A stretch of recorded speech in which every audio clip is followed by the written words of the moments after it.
Marie Boami, c'est mon nom. Je suis coordinatrice de l'organisation dénommée Association pour la conservation communautaire de la biodiversité. ACCB en sigle, c'est une organisation de la société civile. Nous œuvrons dans le secteur de conservation de l'environnement avec les communautés autochtones et locales dans la restauration de leurs forêts et de leurs paysages. Les projets que nous exécutons avec les communautés, nous les exécutons ensemble avec eux après avoir opté pour leur choix. Nos actions sont plus dans le secteur de l'environnement, mais avec les alternatives à la conservation. Ce sont les activités génératrices de revenus. Nous, quand nous sélectionnons, nous concevons les projets et les programmes avec les communautés. Nous pensons à leur survie, aux moyens de subsistance et au relèvement socio-économique. Voilà dans nos approches. Nous avons toujours les activités de plantation des arbres avec les alternatives. L'élevage, l'agriculture, les petits commerces, les abeilles et les mousseaux. Tout ça pour aider les communautés à relever aussi leur économie, à tirer profit de ces activités génératrices de revenus. Bien sûr, ils ont trait à ce qui est conservation de l'environnement, mais nous visons dans les alternatives comment subvenir aux autres besoins qui ne sont pas couverts dans l'arbre en soi ou dans la terre. L'agriculture que nous faisons avec ces femmes et ces communautés, ça relève aussi leur économie.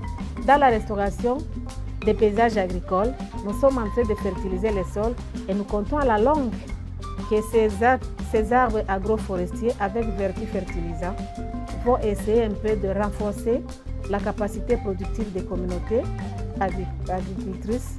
Et là, lorsqu'ils commenceront à produire beaucoup, ça va aussi toucher à leur économie. Voilà les motifs de cette agriculture, de cette agroforesterie que nous faisons avec les communautés.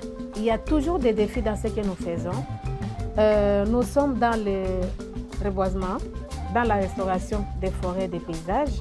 Depuis que nous avons commencé à accompagner les communautés, les groupes de femmes dans les activités génératrices de revenus, l'offre est toujours plus supérieure par rapport à la demande. On dirait qu'on n'a pas encore commencé. Et puis un autre défi aujourd'hui, c'est l'avancée plus accélérée des effets des changements climatiques, l'avancée plus accélérée de la déforestation, de la perte de fertilité des sols. C'est ce qui bouscule un peu les communautés parce que leurs moyens de subsistance se voient touchés à travers ces déforestations. Vous voyez, nous sommes avec les communautés forestières, ils tirent tout dans la forêt. Donc, c'est leur supermarché. Nos actions et les acteurs ne sont pas très nombreux, les moyens ne sont pas aussi très suffisants pour répondre vite à tous les besoins. Il y a aussi cet autre défi, c'est l'insécurité.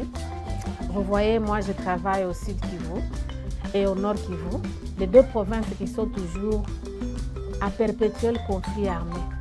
Vous voyez, aujourd'hui, les communautés au nord Kivu et au sud Kivu, ils sont seulement aujourd'hui appelés retournés de guerre, demain déplacés de guerre. Et donc là, quand ils fuient, ils laissent et la semence, et la récolte, et tout ce qu'ils ont.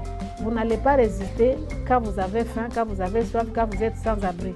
Donc c'est difficile, vous êtes toujours exposé à subir les poids des effets des changements climatiques. Voilà les grands défis auxquels nous sommes confrontés dans nos activités.